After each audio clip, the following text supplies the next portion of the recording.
Terima kasih. Pertama-tama kita bersyukur ya kepada Allah Subhanahu wa taala sudah membukakan mata kita semua ya sehingga kejahatan yang selama ini dibungkus oleh Firly itu bisa terbuka. Kemudian yang kedua kita mengapresiasi Pak Kapolri yang sudah berani menetapkan Firly sebagai tersangka.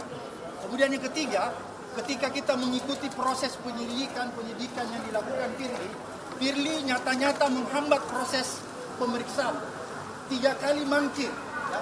Ini adalah salah satu contoh, salah satu indikator bahwa Firly melakukan penghambatan terhadap pemeriksaan perkara ini.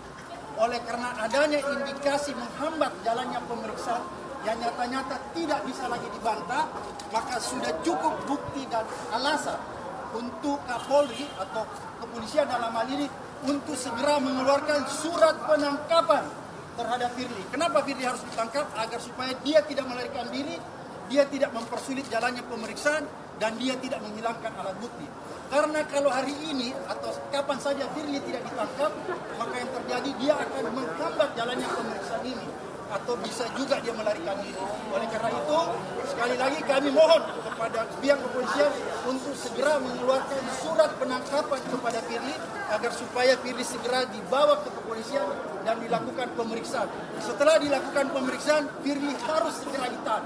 Karena itulah mekanisme yang harus dilalui dan dijalankan oleh Firly.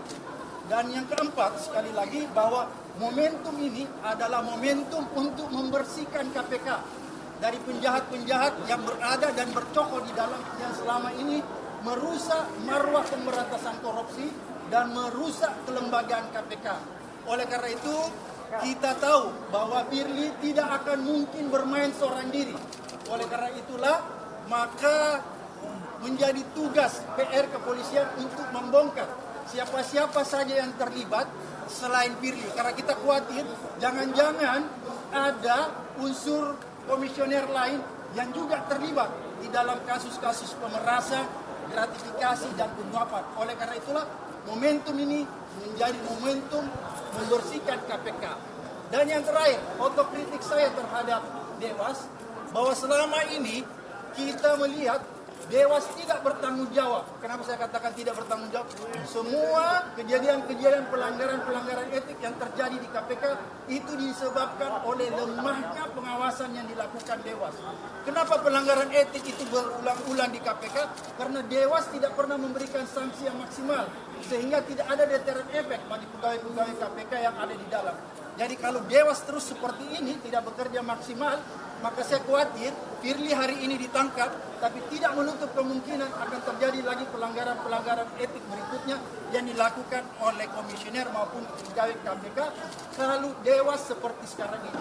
Oleh karena itu saya menghimbau teman-teman Dewas yang saya hormati, yang anggaplah senior kita, kalau memang kalian tidak mampu dan tidak berani menjatuhkan sanksi bagi pelanggar etik yang ada di KPK, silakan Anda legowo mengundurkan diri. Karena Anda sudah menghabiskan biaya negara yang begitu besar.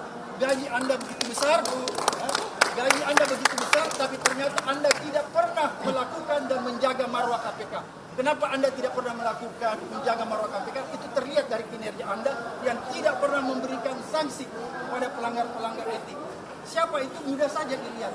Lili tidak diberikan sanksi, pulang melanggam begitu saja di rumahnya.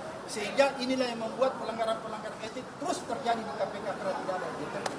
Sekali lagi, terima kasih kepada pihak kepolisian yang sudah bekerja keras ya, menetapkan dan membongkar kasus Firly ini agar supaya masyarakat bisa melihat bahwa ternyata masih ada sebuah harapan.